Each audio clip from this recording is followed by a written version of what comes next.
Mesdames et messieurs, bonjour, bienvenue dans votre revue de presse du jour sur agenews.info. Nous allons démarrer avec l'affaire Aïda Ndiongue à la une de l'AS, mais contre toute attente, le président de la commission d'instruction près la cour de répression de l'enrichissement illicite, Cheikh Tidiane Bey et compagnie ont refusé, après le réquisitoire du procureur Alioune Ndao, de discerner un mandat de dépôt contre l'ancienne sénatrice Aïda Ndiongue. Cependant, une instruction a été ouverte et l'enquête se poursuit. Les bizarreries des locales à la une de l'Observateur.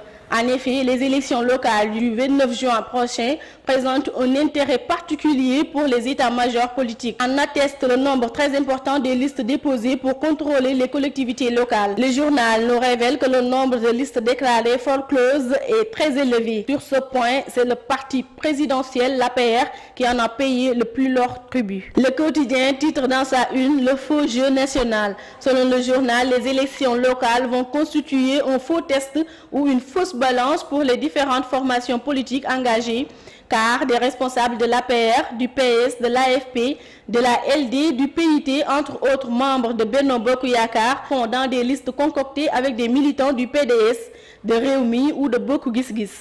En effet, selon le quotidien toujours, au gré des circonstances électorales, on constate des responsables de la majorité politique au pouvoir dans une posture de rupture, nouer des alliances politiques avec des milieux de l'opposition la plus irascible. Hier, c'était la fête du travail. Le président de la République a reçu les cahiers de doléances des centrales syndicales. Dans sa quête de démontrer le contraire de ce qui est déclaré au grand public, le chef de l'État a annoncé l'ouverture prochaine de certaines entreprises fermées avant son arrivée au pouvoir.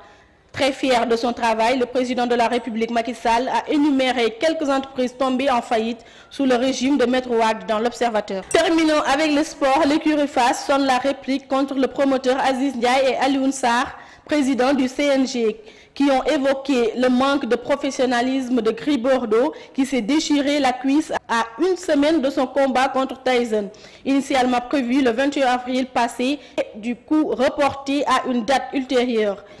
Dans l'Obs, le comité exécutif de l'écurie qui s'est réuni mercredi dernier n'a pas été tendre avec tous ceux qui sont attaqués à Gris Bordeaux. C'était tout pour votre revue de presse du jour. Bonne lecture et à très bientôt.